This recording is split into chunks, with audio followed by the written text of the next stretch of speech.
মা অসুস্থতার জন্য হুট করে বাবার বাড়িতে চলে আসে। গ্রামের বাড়ি মানে শান্তি।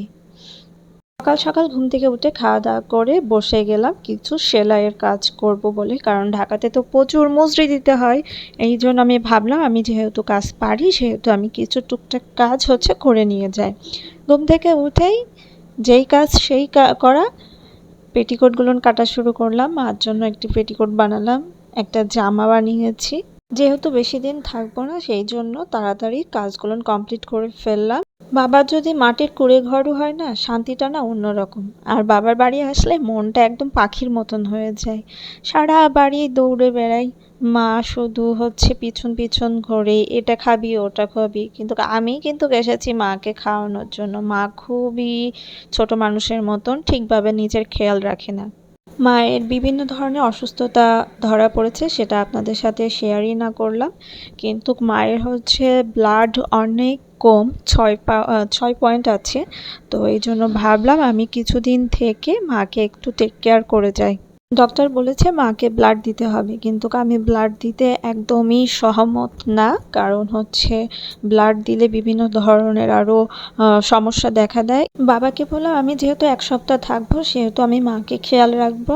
রক্ত তৈরির জন্য যা যা খাবার খেতে হয় সেগুলো আমি দেখবো, দেখে তোমাকে বলবো, তুমি নিয়ে আসবে, আমি জোর করে ধরে খাওয়াই। রক্ত তৈরির জন্য একটা জিনিস পাকামো করে কিনেছিলাম, আমি দেখাচ্ছি জিনিসটা কি। এই যে দেখেন, এটা দেখেছেন? এটা কি বলে যেন? এটা খেলে বলে প্রচুর রক্ত হয়। তো এটা কেনার পরে মা তো খাবেই না, আমি জোর করে ধরে মাকে খাওয়াইছি যে না তোমাকে খেতেই হবে। দেহের রক্ত তৈরির জন্য এটা খুবই ভালো একটা জিনিস। তো যাই হোক, ফলমূলই খাচ্ছে কিন্তু পাশাপাশি রক্ত তৈরির জন্য অনেক কিছু খেতে হবে। বাড়ির ছোট মেয়ে হওয়াতে একটু মা বাবা একটু বেশি ভয় পায়। আমি সবসময় বকাবকির মধ্যে রাখি। আর এই যে আমার মার গ্যাস শেষ হয়ে গেছে, মা পাকামো করে সে বাইরে রান্না করতে গেছে। বাইরে আমাদের একটা রান্নাঘর আছে। আর এই বিড়ালটা মা মাছ কাটার পরে ঘোরাঘুরি করে। আমি একটু ওকে ভেঙাচ্ছিলাম বলে সে আমাকে দাবত দিল, তো ভিডিওটা নিতে পারলাম না। তো মা এই যে চুলায় রান্না করছে, মাটির চুলা। গ্যাসের সমস্যা হলে দেখা যাচ্ছে মা মাটির চুলাতে রান্না করে। এবং আমাদের বাড়িতে অনেক গাছ আছে, গাছের ডালপালা যখন কাটা হয় তখন মা রান্না করে মাটির চুলাতে। গ্রামের বাড়িতে এটা একটা সুবিধা, যদি চুলার গ্যাসের যদি সমস্যা হয় তাহলে খড়ি থাকলে রান্না করা যায়। কিন্তু আমরা